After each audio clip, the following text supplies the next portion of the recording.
Bonjour à tous, j'espère que vous allez bien. Alors aujourd'hui, dans cette formation-là, je vais vous montrer comment vous pouvez créer une application web sans avoir aucune connaissance en informatique et aucune connaissance en développement. C'est pour cela qu'on va utiliser un outil qui s'appelle Bolt en intelligence artificielle. C'est lui qui va écrire tout le code pour moi. Mais pour qu'il fonctionne, on a besoin bien évidemment de faire appel à DeepSeek. Ce DeepSeek-là, il va me permettre de créer en fait les différentes fonctionnalités et surtout il va m'aider à créer le cahier de charge. Le sujet qu'on va travailler avec, je vais prendre une application que aujourd'hui elle vaut 12 millions de dollars, qui a été créée par un jeune de 17 ans. Je vais vous laisser aussi dans la description la vidéo officielle de cette personne-là. Aujourd'hui, son application, elle fait 1,12 millions de dollars par mois. Croyez-moi, c'est une très très belle application. On va regarder cette application-là, on va la cloner, on va la développer, on va ajouter d'autres fonctionnalités. L'objectif, c'est que je vous montre comment vous mettez en place votre prompt, que je vais vous le donner prêt, que vous allez tout simplement l'utiliser comme ici. Et je vais vous accompagner même à créer votre base de données et à mettre en ligne votre site internet et votre application mobile ou bien application iOS. Et ça va donner tout simplement un résultat là où vous pouvez même commercialiser votre produit et avoir vos premiers clients. Je vais vous accompagner donc étape par étape. Regardez bien cette vidéo-là et je vous dis bon visionnage.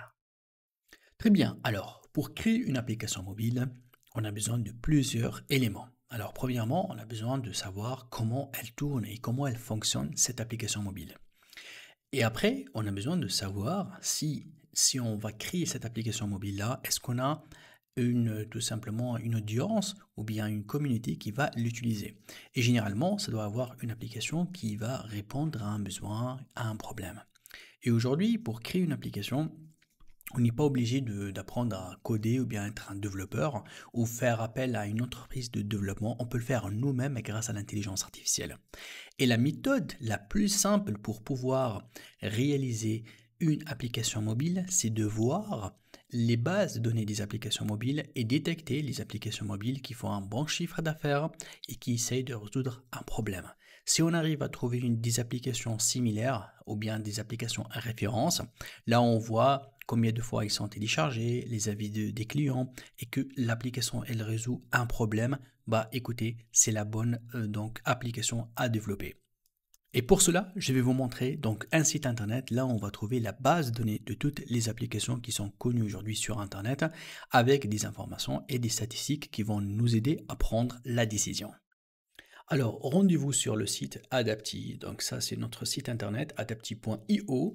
Et là, vous allez voir en fait qu'il y a la possibilité de mettre ici un mot-clé ou tout simplement faire un tri pour les applications par revenu ou bien par popularité ou bien par la date de publication pour voir les toutes dernières en fait applications mobiles. Et vous allez voir, pour rapport à chaque application, vous pouvez tout simplement voir combien elle fait entrer comme bénéfice cette application-là à son propriétaire. Par exemple, là, il me dit que c'est moins de 1000 dollars.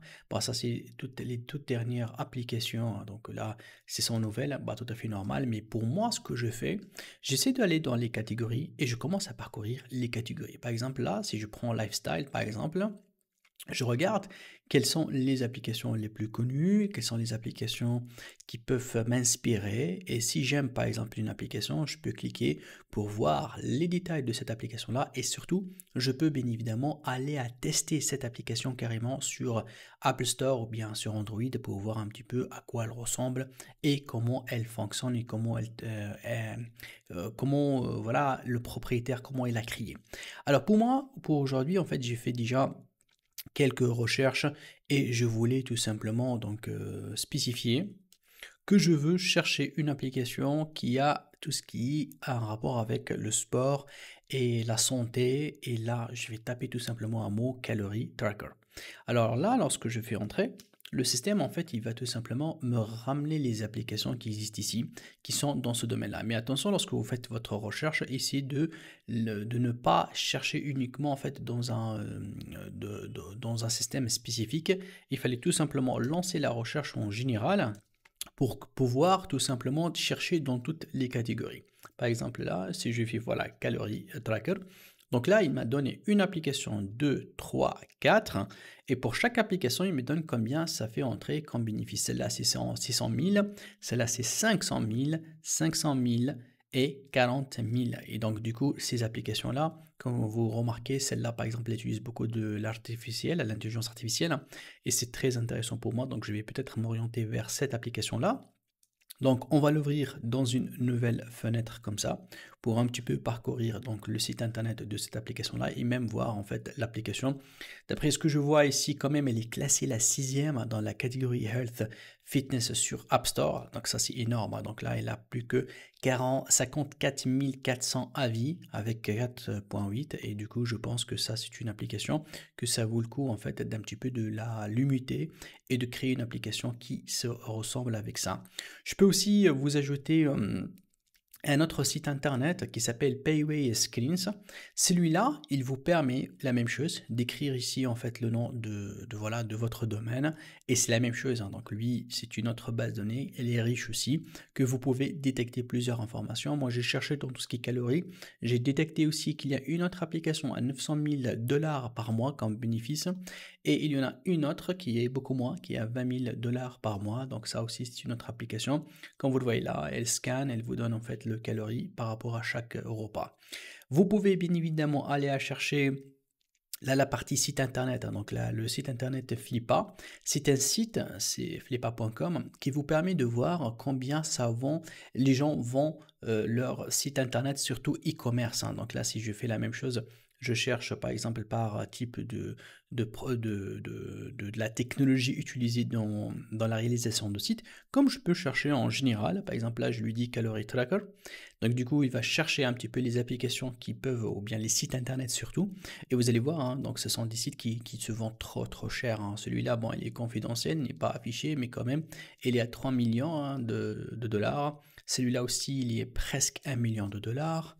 Et je peux même aller hein, voir en fait qu'il y a des sites qui sont, voilà, là. Celui-là, il affiche son site internet, hein. Il est en train d'être vendu ou bien proposé. Il demande 260 000 $ pour acheter ou revendre son site internet. Donc du coup, sincèrement, ce sont des sites et c'est un domaine, on va dire, qui peut être très intéressant. Et c'est pour cela on va un petit peu pencher sur une application pour voir comment, grâce à l'IA, je peux créer une même application très rapidement en quelques heures. Et cette application-là, je peux tout simplement la mettre sur le marché et commencer aussi à concurrencer en fait ces applications-là en mettant en place un bon plan marketing qui va m'aider aussi à réussir à acquérir quelques clients qui vont s'abonner, qui vont acheter, qui vont voilà être dans ma communauté pour consommer cette application. Alors, une fois qu'on a le nom de l'application, on a le site internet de ce concurrent-là, qu'est-ce qu'il faut faire? Il faut créer un cahier de charge pour qu'on puisse tout simplement l'envoyer en fait à notre outil qui est Bolt, qui est un outil qui travaille avec le cahier de charge. J'ajoute ici en fait mon prompt, là où il y a en fait les informations sur l'application, et ce système-là, il va le créer.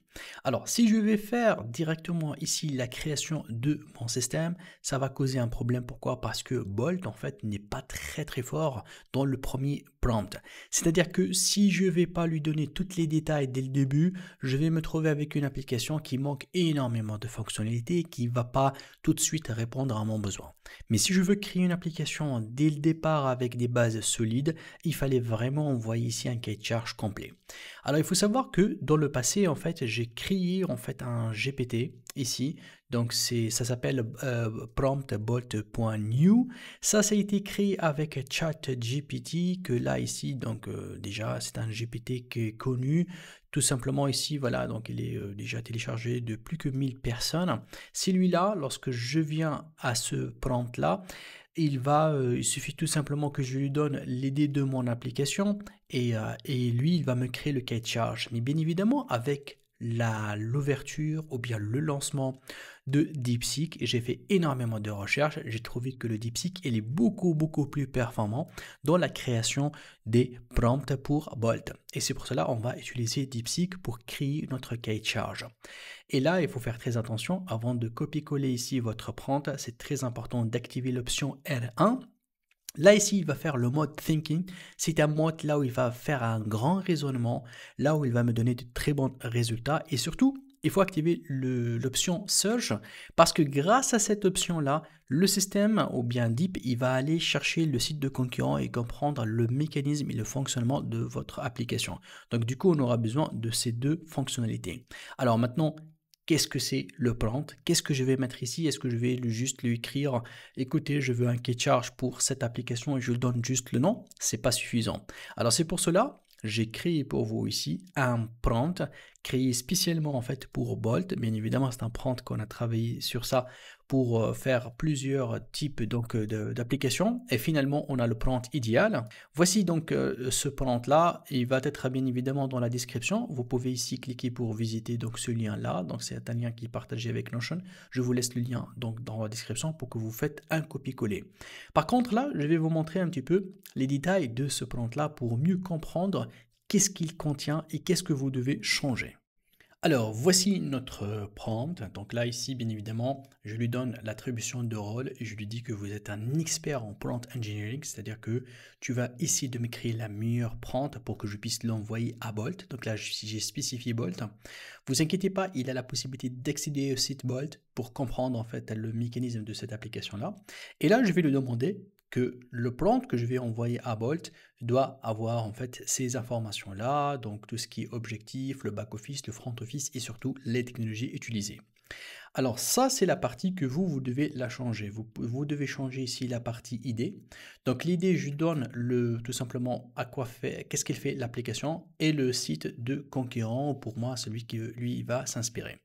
Ensuite, là, je vais lui montrer un petit peu comment ça tourne l'application, comment elle fonctionne. Donc en 1, 2, 3, donc je donne en fait les steps. Par la suite, pour lui, il doit me préparer un prompt qui contient d'abord un nom de l'application. Et là, je lui dis, DeepSeek, propose-moi un nom pour cette application-là. Les objectifs, en fait, ça, c'est surtout par rapport à l'utilisateur final. Là, le back-office, il va mettre en fait sous format des points quelles sont les informations sur ce back-office-là, quelles sont les informations de menu, quelles sont les informations sur le front-office et surtout quelles sont les technologies que Bolt doit les utiliser. Et là, je lui dis bien évidemment une note qui ne s'arrête pas jusqu'à ce qu'il me fait en fait le cahier de charge. Et ça aussi, c'est une remarque qui est envoyée aussi pour Bolt. Pour que Bolt lorsqu'il développe, il doit en fait continuer à développer et s'assurer que tout est cliquable et tous les boutons fonctionnent. Ça veut dire que Bolt, lorsqu'il va mettre en place le programme, il doit s'assurer que tout fonctionne. Et bien évidemment, je lui dis que tu dois me renvoyer juste en fait le prompt. Je veux pas que tu m'écris autre chose que le prompt. Et là, c'est une petite remarque qu'on a testé énormément. C'est que DeepSeek, parfois, si vous ne le dites pas que tu as besoin juste de prompt du cahier de charge, parfois il commence à développer. Donc lui, il a tendance de montrer en fait ses capacités en développement. Et donc du coup, là, il faut lui dire, je veux pas que tu développes, arrête-toi. Je veux pas que tu me fais le développement. Ça, c'est mon prompt général. Il faut aller tout simplement le copier et tout simplement l'envoyer ici sur donc notre outil DeepSeek ici pour pouvoir tout simplement exécuter ce prompt là et obtenir un cahier de charge détaillé. Voilà, donc là ici je vais tout simplement donc sélectionner donc mon prompt, donc ça c'est le prompt et je vais partir tout simplement sur DeepSeek et là on va coller notre prompt. Attention, il fallait que vraiment le R1 soit actif et aussi la partie search pour qu'il puisse accéder au site internet et là je lance. Vous allez voir que là, Bolt, bien évidemment, il va partir sur la partie thinking, donc il va me montrer absolument comment il va faire, tous les détails, comment il réfléchit, comment il va résoudre ce problème-là. Et en quelques minutes, je vais voir le résultat donc de DeepSeek. Voilà, donc là, il m'affiche en fait les informations par rapport donc à mon application, là la partie blind. Là, la partie objectif, on va voir bien évidemment le back-office, le front-office. Donc vraiment, il détaille tous les détails, toutes les informations. Et ça, c'est vraiment très, très, très intéressant. Et voilà, partie historique, partie user profile, partie administration, le menu. Donc même partie menu, il me donne tous les détails. Maintenant, sur le front-office, voilà, donc là, je trouve toutes les informations par rapport donc, aux data. Là, la partie technologie, donc ce qu'il aura besoin pour développer et mettre en place sur Bolt. Voilà, donc là, le système, il est prêt. Ça, c'est mon prompt. Tout ce qu'il reste à faire, c'est de copier-coller le prompt sur Bolt et l'exécuter. Et c'est parti, donc là, sur Bolt, on va copier-coller en fait notre système, notre résultat. Donc là, je lance en fait le prompt sur Bolt. Donc Bolt, ce qu'il va faire, donc là, il va partir à m'afficher en fait ce qu'on appelle la console. Donc ça, c'est la partie console. Là, la partie de voir la progression, donc chaque fois qu'il fait une réalisation, je vais le voir ici, ce qu'il est en train d'installer et tout. S'il y a une erreur, je vais trouver un petit bouton ici pour fixer l'erreur. Donc, c'est pas à nous de mettre la main sur le développement, mais plutôt si ici de cliquer sur fixer erreur, ou bien si on aura besoin en fait de spécifier une tâche ou bien une fonction que Bolt doit la reprogrammer, il suffit tout simplement de l'écrire ici. Donc là, ça prend quelques instants. Vous allez voir que là, il est en train de vraiment écrire le code. Et ça, ce qu'il fait le point fort. Là, maintenant, il est en train de déployer, comme vous le voyez là ici. C'est comme un terminal, en fait, là où il installe donc les différents packages. Je vois qu'il est en train, par exemple, là, s'il y a des erreurs, il va essayer de les fixer. S'il n'arrive pas à les fixer, il va m'envoyer un message ici. Donc, on va attendre jusqu'à ce qu'il termine. Donc regardez là, ça c'est les différentes en fait, pages qu'il a développées. Il a fait le tableau de bord, la page login, là l'index, et là je vois qu'il a voilà, fait tout le nécessaire. Et vous allez voir que là par exemple il m'affiche erreur. Et c'est tout à fait normal, hein. Donc au niveau de la programmation, c'est comme un humain lorsqu'il développe, il rencontre des erreurs, il fait des erreurs d'affichage. Alors ce genre d'erreur, il y a en fait plusieurs solutions pour débugger ces erreurs-là. La plus simple c'est ici, c'est de cliquer. Bon, là, je peux cliquer pour voir les erreurs, c'est au niveau du terminal, donc au niveau de la compilation, parce qu'au niveau du site de résultat qu'il a fait, il m'a montré que voilà, il a développé ces genres, voilà le projet, les composants qu'il a mis en place, les caractéristiques et tout. Il a même donné en fait c'est quoi ce qu'il faut implémenter par la suite, donc il me donne des détails sur ça. Alors, mais pour le déploiement, parce que lorsque je clique sur Preview, j'arrive pas à voir en fait l'affichage, donc je vais le demander tout simplement ici de fixer et de voir un petit peu s'il arrive à fixer le problème. Donc il suffit tout simplement de cliquer là et le laisser travailler. Donc là il corrige, donc il est en train de corriger, de recompiler, donc il faut vraiment le donner le temps jusqu'à ce qu'il fixe le problème. Si le message s'apparaît une deuxième fois comme ici, il n'y a pas de souci, on le laisse terminer, après on va cliquer sur fixer. Donc il ne faut pas cliquer sur fixer tout de suite, hein. Il faut, tant qu'il est en train de faire la création, laissez-le terminer jusqu'à la fin pour appuyer sur fixer. Donc là, il est en train de faire sortir tous les erreurs qu'il a rencontrées. Donc ce sont des erreurs de terminal, donc sûrement dans les installations de quelques packages, vu qu'il y a énormément de fonctionnalités. Donc voilà, on le laisse finir. Donc tant qu'il a fini ici, donc il essaie de déboguer. Là, il essaie de faire l'affichage de l'application. Donc on va cliquer une autre fois sur Update Fix pour que il fixe les erreurs, donc il va tourner pour un certain moment pour avoir par la suite le résultat. Donc voilà, il est en train de fixer. Déjà, il a fixé quelques erreurs. D'ailleurs, je vois que l'affichage commence à apparaître, hein, mais il faut que j'attende jusqu'à la fin pour en être sûr que voilà, il n'y a pas d'erreur. Donc là, ici, il m'a montré une interface, hein, et on va essayer un petit peu d'exploiter cette interface-là ensemble. C'est parti, donc là maintenant on va tester notre application. Alors si je vais cliquer en fait sur Track Food, ah là il me demande en fait de se connecter. Si je clique ici pour voir l'historique, la même chose, hein, il va me demander en fait de se connecter pour pouvoir tout simplement en fait accéder à l'application. Et donc la même chose ici, je pense la progression, voilà, il me demande de se connecter. Alors, si je vais cliquer ici pour se connecter, si je vais lui demander de me créer un compte, on va faire un petit test comme ça, juste pour pouvoir en fait créer un compte. Vous allez voir que là normalement il va me demander en fait de faire la création d'une base de données pour stocker les informations pour que je puisse les tester effectivement. Donc là il n'arrive pas en fait d'enregistrer. Si je clique ici pour voir, vous allez voir que là il me demande de faire la connexion to Supabase. Ça veut dire de faire la connexion en fait à une base de données. Là il me propose de Supabase, mais on peut tout simplement aller sur Google et héberger une base de données sur Firebase. Ça, c'est un produit de Google qui me permet d'utiliser tout simplement voilà, une base de données, soit pour des applications mobiles ou bien des applications web. Et pour le faire très simple, vous cliquez ici et vous allez vous trouver sur cette interface-là. C'est une interface en fait que Google la propose et vous avez un accès bien sûr gratuit, il suffit juste d'avoir un compte Gmail et vous pouvez connecter énormément d'applications et d'extensions et d'outils en fait sur cette base de données là. Donc là vous allez cliquer tout simplement sur Go to Console. Ici lorsque je clique, je vais me trouver sur cette interface là. Bien sûr, il faut être connecté avec un compte Gmail. Ce que je vais faire, je vais lui demander voilà qu'on va faire notre premier pas pour créer un projet en fait de base de données. Donc là, il me demande le nom de projet. On va l'appeler, alors on va l'appeler Calorie, comme ça pour notre application, parce que chaque projet, en fait, il peut avoir un ou plusieurs base de données. Donc là, on va l'appeler comme ça, calorie tracker. Tout est collé, voilà. Donc il faut accepter donc les informations. Et vu que j'utilise en fait une version donc gratuite, donc là je confirme que je n'utilise Firebase que pour mes activités commerciales, non entreprise, mes créations ou ma profession. Donc là je valide. Il y a la possibilité d'ajouter Google Analytics si je veux. Bon, on n'a pas besoin pour l'instant. Donc je clique sur créer mon projet. Vous allez voir que là il est en train de créer en fait ma base de données. Ça prend juste quelques secondes, hein. Donc j'attends en fait la finalisation de cette étape-là. Déjà, je viens de recevoir un email, voilà, pour la création en fait de la base de données. Donc là, je vais cliquer tout simplement sur continuer et voilà, là j'accède en fait à ce qu'on appelle mon tableau de bord. Je suis parfaitement donc à mon application. Alors là, lorsque je suis dans l'application, regardez, donc il me dit vous voulez le connecter à quel type d'application, soit sur un iOS, un Android, soit à un système donc web application. Ce qui m'intéresse, c'est celle-là, web application. Et là, je donne le nom de mon application, donc je peux le donner tout simplement calories, voilà. On va l'appeler calories. Là, il me demande si je veux l'héberger aussi. Bon, pas pour l'instant, donc juste on va l'appeler calories. Ça, c'est le pseudo de l'application.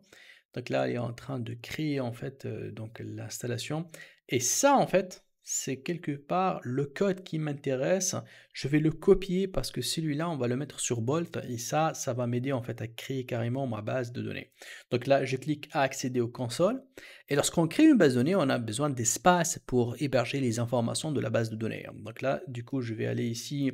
Donc, il y a créer, exécuter, analytics. Donc là, ici, on va cliquer sur créer. On va cliquer sur Firestore Database.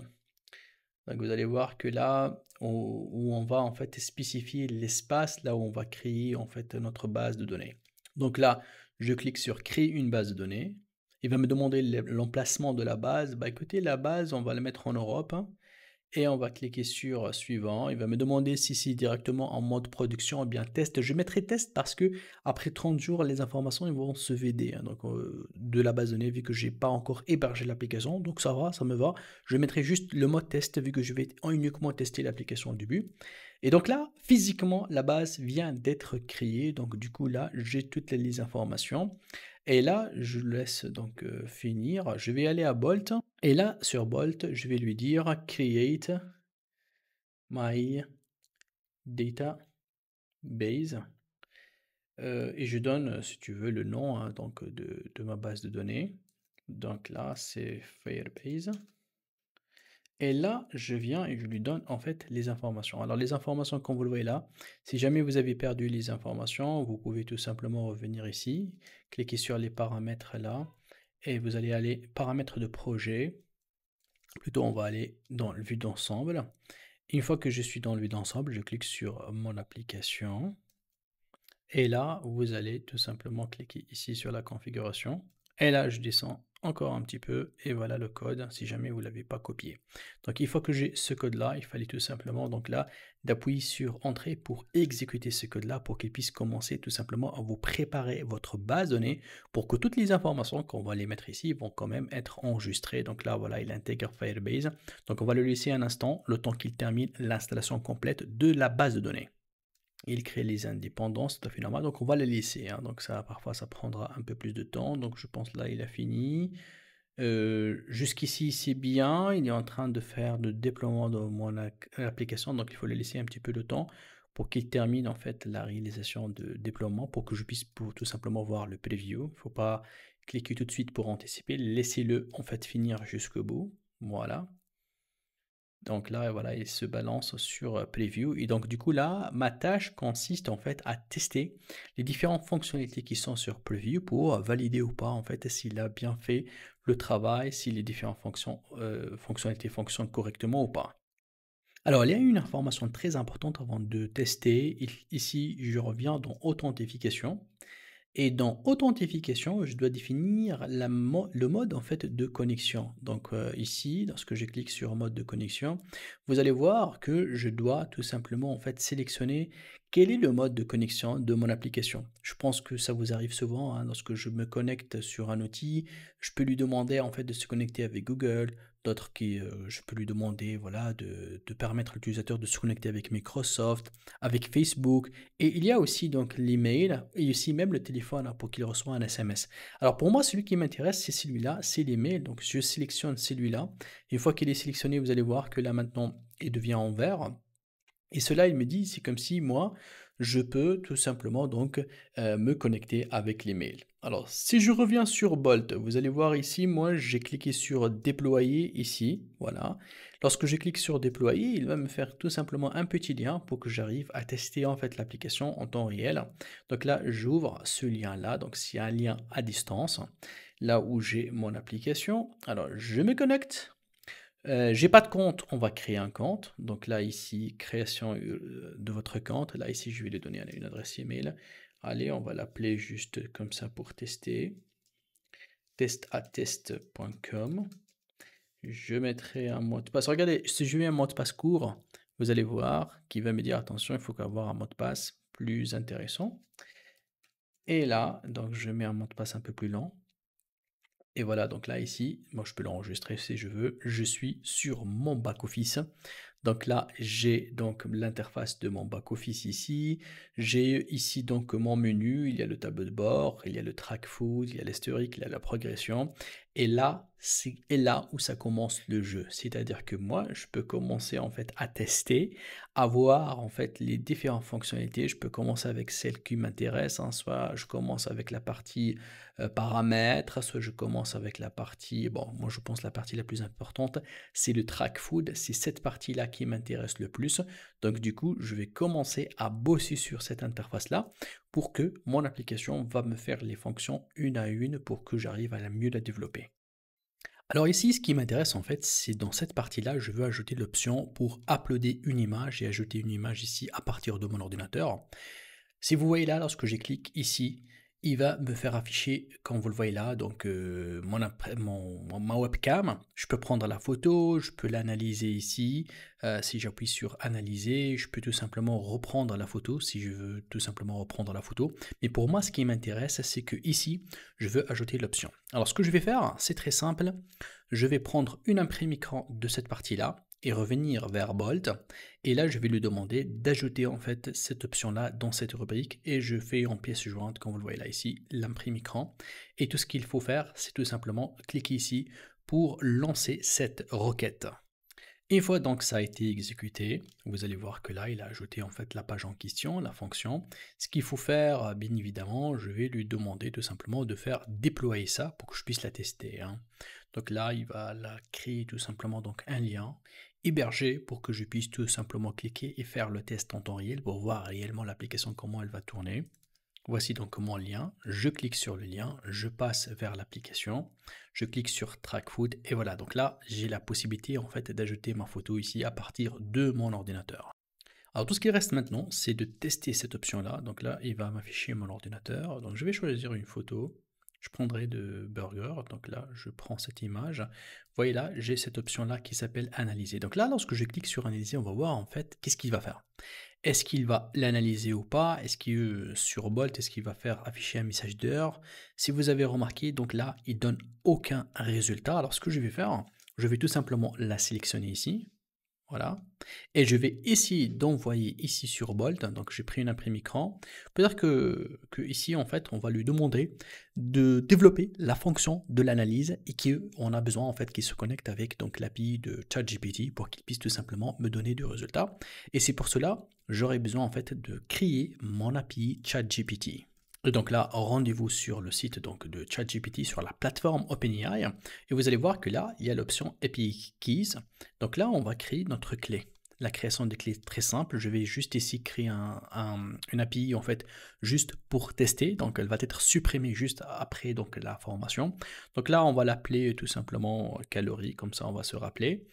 Et on va créer cette clé-là. Donc ça va être une clé qui va permettre en fait à mon système tout simplement à se connecter et à travailler en fait pour demander à l'intelligence artificielle pour traiter ça. Alors il y a une question ici, pourquoi je n'utilise pas la clé DeepSeek? Vu que parfois, ou bien aujourd'hui, au moment du tournage de cette vidéo-là, DeepSeek, en fait, il a un petit peu stoppé la fonction de l'API, c'est-à-dire qu'il va pas donner en fait la clé API à tout le monde, vu qu'il y a des attaques qui sont faites sur DeepSeek. Si je vais ici dans le site de DeepSeek, vous allez voir, lorsque je pars dans la plateforme, vous allez voir que là, en fait, l'utilisation en fait de l'API, comme vous le voyez là ici, il n'y a pas la possibilité d'ajouter de fonds ici, hein. Donc là, elle est disabled, c'est-à-dire qu'elle est donc temporairement en fait arrêtée. Et généralement parce qu'ils subissent beaucoup d'attaques. Donc c'est pour cela qu'on a décidé de bosser en fait sur l'API de ChatGPT. C'est pour cela qu'on a créé ici notre API. Et voici donc mon prompt. Donc ça c'est un prompt en fait là où je vais lui demander d'analyser, donc de travailler la fonction analyze. Et je lui demande en fait de faire appel à ChatGPT pour travailler en fait voilà tout ce qui est information ici pour calculer les calories, les protéines et toutes les informations par rapport à la photo que je vais envoyer. Je vais demander de travailler avec GPT-O3 mini parce qu'il n'est pas très coûteux et elle est très efficace. Donc il y a le mini, il y a le high, mais je préfère celui qui est le mini en fait parce que c'est très rapide. Et là je lui donne en fait ma clé donc KPI de ChatGPT. C'est une clé ici juste temporaire pour la vidéo. Donc là il a toutes les informations nécessaires et c'est très intéressant de lui ajouter aussi ici donc la photo de l'imprime écran en fait de ce bouton là. Donc lui il va la comprendre, il va la détecter, il va savoir exactement où elle se trouve et là j'ai cliqué sur lancer. Donc du coup là, il va travailler.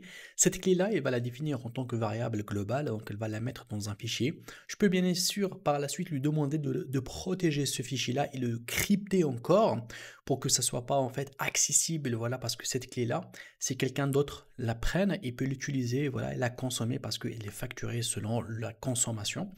Et du coup, je peux bien sûr donc faire le développement pour encore mieux améliorer. Donc là, il est en train d'investir sur le code, de mettre à jour en fait ces fonctions-là pour le traitement d'images et surtout en fait, il va envoyer les informations à ChatGPT pour que l'API de ChatGPT traite les données et qui va me donner le résultat. Donc normalement, après ce travail-là, je dois tester la fonction, voir l'affichage et la façon avec laquelle comment il va retourner les datas. S'ils sont clairs, bien faits et tout, bah, je peux accepter. Sinon, je peux lui demander en fait d'améliorer l'affichage et le traitement de ces datas-là. Alors là, on va tester notre modèle. Donc, on va voir si le ChatGPT, en fait, celui qu'on a connecté, fonctionne bien ou pas. Donc là, je vais mettre une photo, je vais demander d'analyser. Hop, là, il me dit, c'est tout à fait normal, hein. Il me dit que le GPT-4 Vision a été en fait arrêté parce que à chaque fois ChatGPT en fait il fait des mises à jour et le GPT-4 il est en train de le faire finaliser. Bolt par défaut il a utilisé cette fonction là, mais je pense que mieux utiliser en fait le 4O ou bien le O3. Alors pourtant moi j'ai demandé le O3, mais il faut qu'on va visiter en fait cette page là. Donc let's try to visit this page. Donc dans cette page là il va nous donner exactement en fait qu'est-ce qu'il remplace les anciennes versions. Et voilà, donc là il me dit que cette version là, et il recommande en fait qu'on utilise celle-là parce qu'il y en a des dates en fait là où ils vont être finis en fait, il y a l'arrêt en fait de ces modèles-là. Donc du coup, pour être tranquille, on va prendre ce modèle-là et on va revenir ici. Plutôt on va copier le message d'erreur. Attention, là ici je vais lui dire I have this bug. Et là on le donne en fait le bug et je lui dis ici replace with. Et là, je mettrai en fait tout simplement donc notre nouveau donc tout simplement système qui est celui-là. Et ça sera bien aussi d'ajouter une imprime écran en fait de l'erreur en fait qu'on a rencontrée, qui est celle-là en fait. Et vous allez voir que là, donc, il va remplacer en fait le modèle utilisé avec le nouveau modèle. Donc, je laisse terminer. Par la suite, je vais faire tout simplement déploiement pour retester en fait la fonction. Donc, moi, je vous laisse les messages d'erreur pour que je vous explique qu'il n'y a pas de fonctionnalité en fait qui se fait sans message d'erreur. C'est tout à fait normal, hein. C'est l'esprit du développement. C'est comme ça comment ça se passe, hein. Donc, c'est pour cela il fallait vraiment beaucoup tester, reporter les erreurs si on a des erreurs et essayer en fait d'écrire parfaitement le nouveau prompt ou bien la nouvelle question pour Bolt afin qu'il puisse fixer et vous donner une application qui est fonctionnelle. Alors maintenant on va tester, donc là ici on va essayer d'uploader une image.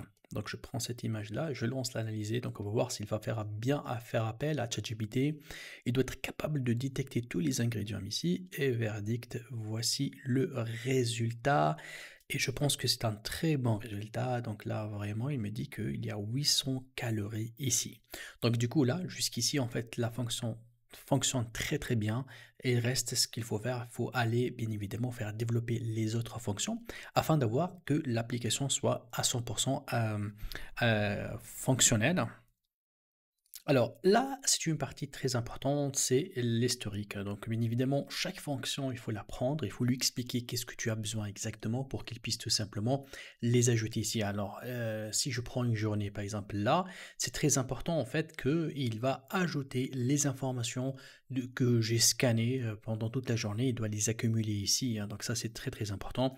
Donc si je vais aller à Bolt ici, je dois lui dire, donc par exemple là, qu'il ajoute les analyses dans l'historique, dans le calendrier, et que voilà, il va les accumuler. Je peux aussi prendre une imprime écran ici rapide, donc de tout simplement donc de cette rubrique là. Voilà, donc là je peux prendre une imprime écran comme ça et je l'ajoute ici donc avec donc le système. Donc là on va chercher tout simplement voilà cette imprime écran et je peux lancer ma demande. Donc là, je vais les laisser traiter et après, je vais déployer pour voir si je viens ici une deuxième fois et j'upload ici une photo, est-ce qu'il est capable de l'ajouter ici pour que ça soit stocké. Alors maintenant, on va tester en fait notre système. On va essayer de l'ajouter, voilà. Et je vais cliquer sur analyser. Donc là, il fait l'analyse, il me donne en fait le résultat, et hop, là, regardez, il vient de me donner en fait la possibilité de l'enregistrer, et ça, c'est très intéressant.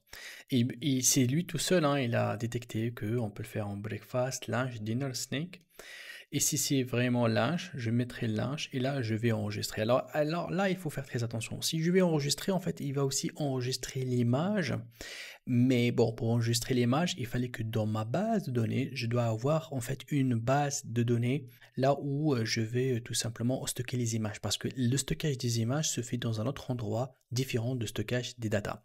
Alors si je vais aller ici donc dans Firebase, vous allez voir que là, il y a une option qui s'appelle Storage, mais cette option-là, pour que je puisse l'activer, il faut prendre un forfait, hein. Donc là, lorsque je vais cliquer, vous allez voir que moi, j'utilise actuellement le forfait gratuit. Si je veux le faire, je dois sélectionner un plan par rapport à ces plans-là, et que lorsque je sélectionne un plan, tout simplement, il va me donner voilà, donc plusieurs espaces donc, de stockage, là où je peux donc tout simplement mettre les datas et les données. Donc, comme vous le voyez là ici, donc l'espace, j'aurai voilà, donc là j'aurai besoin en fait d'ajouter donc de l'extension pour pouvoir utiliser cette option. Alors si je vais revenir à mon outil, si je vais cliquer sur Save, c'est tout à fait normal qu'il va me demander voilà qu'il ne peut pas enregistrer. Et c'est pour cela lorsque je vais dans l'historique, la même chose, il ne peut pas afficher. Alors là la solution c'est simple, soit je prends un espace de stockage, soit tout simplement je reviens à Bolt et je lui dis écoutez, c'est pas la peine d'enregistrer l'image, enregistrez juste les données et les informations dans mon calendrier. Voilà, donc là je mettrai mon prompt pour voilà donc enregistrer les informations mais pas la photo. Donc je lance. Vous allez voir que là bien évidemment donc il va faire le nécessaire pour mettre à jour en fait le niveau de codage. Et on va attendre en fait la fin de cette programmation là pour déployer et tester en fait le résultat. C'est parti, donc là je vais uploader mon image. Une fois que je fais la sélection de l'image, on va l'analyser et on va l'enregistrer. Par exemple, celle-là, on va le mettre comme si c'est un, voilà, c'est un dîner, ok? Dès que je clique, c'est très bien, donc là, elle a été enregistrée avec succès. Je vais quand même regarder la base de données, hein. Donc là, lorsque je vais dans la base de données, vous allez voir que là, je suis dans la base de données, on va l'actualiser, on va voir s'il y a une nouvelle ligne qui va être ajoutée, parce que tout ça, en fait, c'est les informations de test que j'ai fait aujourd'hui, hein. Tout ça, ce sont les informations des nouveaux 1000 que j'ai les ajoutés dans ma base. Et normalement ici, par rapport à ces informations-là, si je reviens là pour l'historique, et voilà, donc c'est ça en fait, le dîner que vient de l'ajouter, c'est celui-là. Donc là, il vient d'ajouter toutes les informations. Bien évidemment, par rapport à ces informations-là, lui, il est en train de me faire le nombre de calories total que ça a été scanné par cette journée. Je peux bien évidemment lui demander, hein, donc si je vais cliquer ici, il peut me faire sortir un pop-up avec les informations. En tout cas, je peux encore faire énormément de fonctionnalités. Alors, ce qu'il faut faire, c'est pratiquement refaire la même manipulation sur toutes les fonctionnalités. Ça veut dire que là, par exemple, au niveau du paramétrage, je peux lui demander, voilà, donc d'ajouter d'autres informations par rapport, par exemple, à l'objectif de journalier. Par exemple, là, je peux mettre des informations et je peux par la suite lui demander de comparer dans la journée ou de me donner des notifications sur mon téléphone si combien il me reste, voilà, de calories par jour. Je peux ajouter aussi des informations sur le sexe, le poids de la personne, l'âge, et comme ça, en fait, il va faire le calcul d'une manière plus intéressante. Là, on va se connecter. Au niveau de la connexion aussi, c'est très important, en fait, au niveau du profit, voilà, de lui donner, par exemple, la possibilité par exemple, d'ajouter, de modifier son mot de passe ou bien de faire d'autres fonctionnalités. La même chose au niveau de la page d'accueil, hein. Donc là, ça sera bien qu'il développe en fait les informations de dernier voilà, repas. Donc c'est très intéressant en fait de développer ça. Donc c'est le même principe maintenant qu'il faut faire par rapport à toutes les fonctionnalités. Sans oublier que vous pouvez revenir sur DeepSeek et aussi bien lui demander en fait de vous donner des détails pour chaque fonctionnalité à part, et à ce moment-là, vous allez la copier-coller. Ça veut dire que par exemple là, dans la partie progression, je peux venir ici dans la progression et demander ici à DeepSeek en fait par rapport à cette fonctionnalité là de progression. Par exemple là, si je vais la copier, donc on va la copier ici, donc la rubrique progresse, et je peux lui demander ici, par exemple là dans le progress, je peux lui demander, et là donc on va coller en fait notre requête. Je lance, donc du coup au niveau de la progression, il va ici de me donner en fait toutes les descriptions et les détails que moi je vais le copier tout simplement sur Bolt. Donc vous allez voir que là, bien évidemment, c'est une succession par rapport à la première partie, là où il m'a créé en fait le cahier de charge. Donc là, je le laisse un instant en train de, voilà, de réfléchir en fait sur ça. Et exactement le résultat que je vais recevoir ici, je vais le copier-coller sur Bolt. Vous allez voir que vraiment, il va me donner beaucoup de détails, hein, au niveau, voilà, par jour, par week-end, par month, l'objectif, l'analyse, en fait, la tendance. On va aussi avoir les visuels, en fait, ça c'est important, des métriques, mais bien évidemment, il ne fallait pas copier tout ça d'un seul coup, il faut aller doucement, étape par étape, hein. Il faut bien sûr aussi sélectionner, en fait, les informations qui nous intéressent, on ne va pas tout copier. Par exemple, là, je peux tout simplement prendre ça, et revenir sur Bolt, et je vais vous le dire, tout simplement, on va mettre in progress. Can you develop this?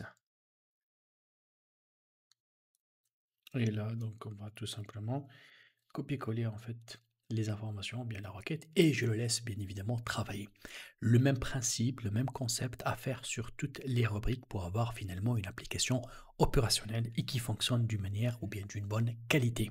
Et à ce moment-là, qu'est-ce qu'il reste? Il reste tout simplement de télécharger l'ensemble de code qu'on a sur cette application-là et par la suite de l'héberger et de mettre en place un plan marketing pour la commercialisation de ce projet-là. Et tout ça, bien évidemment, on peut faire appel à DeepSeek pour qu'il nous aide à mettre en place le déploiement, ça veut dire la mise en ligne carrément de ce projet-là, et surtout la partie marketing, là où je vais tout simplement essayer d'avoir des clients et commercialiser ce produit-là sur Internet. Dans la partie progression, donc si je vais ici pour voir, bah voilà, c'est très très beau en fait.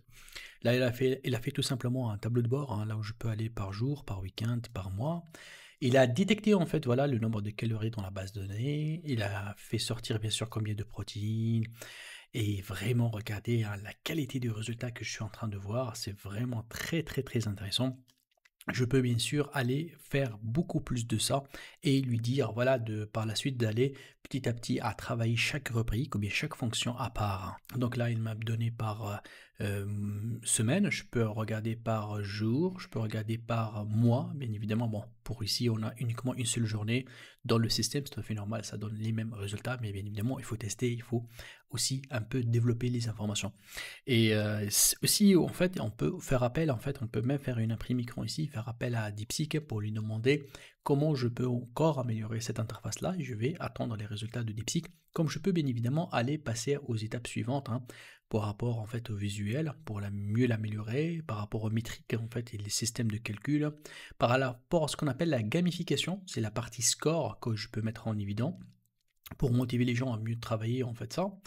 Et là aussi au niveau de feedback, hein, ça aussi c'est important. Et voilà des informations techniques côté en fait les bases de données à utiliser. Vraiment, il lui donne tout, hein, même par rapport à l'exportation de ces données-là au niveau PDF. Vous voyez vraiment le fait de développer une application, il n'y a pas mieux que Bolt. N'oublie pas qu'il y a toujours des erreurs. Il fallait vraiment être patient et lui demander en fait de fixer les erreurs et tester et de fixer et tester et après regarder chaque fonction à part pour mieux la développer pour que ce soit une fonction vraiment plus opérationnelle et qui donne tout simplement au résultat final une application fonctionnelle et qui donne de très bons résultats. Alors, Bolt aujourd'hui, il est très très fort à la connexion avec Stripe, donc ils ont vraiment développé leur système à pouvoir vraiment mettre en place des systèmes d'abonnement et tout. Alors là, ce que je vais lui demander, qu'il va me créer un système d'inscription et que je veux que les gens payent avec Stripe en fait leur abonnement. Donc je lance cette demande-là et vous allez voir là, il va partir en fait à la programmation. Il va intégrer en fait le système de Stripe et vous allez voir que vraiment le résultat il est magnifique. Là où je peux connecter en fait mon compte Stripe avec ce système-là et que les gens, tout simplement, lorsqu'ils vont entrer à l'application, je peux leur donner, voilà, soit un seul plan ou bien plusieurs plans, ils vont choisir leur type d'abonnement. Donc je laisse ce système tourner, on va tester ensemble le résultat. Donc là, il vient de finir en fait l'intégration donc de Stripe. Vous allez voir que là ici, donc il a développé en fait toutes les caractéristiques, les différents plans en fait gratuits, ceux aussi qui sont payants. Mais ce qui est très intéressant ici, il me dit que pour que j'arrive à terminer en fait l'implémentation, je dois créer un compte Stripe et avoir le KPI en fait, voilà donc le code pour avoir la connexion. Par la suite, il faut créer en fait les abonnements de ce produit-là sur Stripe. Et par la suite, donc, on doit lui donner tout simplement ce qu'on appelle Backend API Endpoint. Ça, tout simplement, c'est une petite configuration très simple à faire à partir de Stripe. Et il peut même vous aider, en fait, étape par étape à le faire, hein. Et c'est vraiment très, très intéressant. Même là, par rapport à la connexion, il vous montre parfaitement comment vous allez le faire. Donc, du coup, là, je vais lui dire de m'ajouter un bouton ici dans le site et qu'il me fait voilà une proposition sur 3 plans en fait voilà de souscription pour l'abonnement à mes utilisateurs. Donc là il va m'ajouter en fait ces informations là, donc on le laisse tourner. On vient donc de générer, je vais cliquer ici tout simplement pour voir donc le résultat et voilà le résultat, vraiment c'est impressionnant. Là ici il a ajouté le bouton subscribe et c'est vraiment top. J'ai le pack Free, Pro et Premium. Et après, bien évidemment, pour développer, bien sûr, chaque bouton, il fallait revenir sur Bolt ici et lui demander là, tout simplement, voilà, de commencer à faire la connexion avec Stripe, là où je dois lui donner, en fait, le KPI. Donc, vous avez compris que chaque fonctionnalité là, on va lui demander de le faire et du coup, il va me donner le résultat. Il va faire la connexion de A à Z. Le plus difficile, c'est le cahier de charge, qu'il faut qu'il soit dès le début un bon cahier de charge pour partir sur des bases solides. Et par la suite, chaque fonction, on va la prendre toute seule pour la développer, pour avoir un résultat vraiment complet. Alors, la prochaine étape, il fallait tout simplement héberger cette application-là. Alors, pour l'hébergement, je vais vous mettre ici là-haut une vidéo que j'ai créée qui vous montre de A à Z comment héberger n'importe quelle application créée par Bolt. Toute application web, je vais vous accompagner étape par étape pour le faire. Et pour le plan marketing, si vous voulez que je vous montre parfaitement comment commercialiser, comment vendre en fait cette application-là, comment avoir vos premiers clients sur cette application-là, écrivez-moi juste en bas dans les commentaires plan marketing et je vais faire une vidéo spéciale là où je vais vous accompagner étape par étape pour commercialiser votre projet online et vous montrer bien évidemment quelles sont les bases de marketing et je vous donne exactement une stratégie à appliquer étape par étape. Je vous dis merci beaucoup et à très vite. Merci d'avoir suivi cette vidéo. Donc si vous avez des questions, n'hésitez pas à m'écrire dans les commentaires. Je fais mon maximum pour répondre à toutes vos questions. Et si vous aimez la vidéo et vous voulez voir les prochaines nouveautés, n'hésitez pas à vous inscrire à ma chaîne. Je vous dis merci beaucoup et à très vite.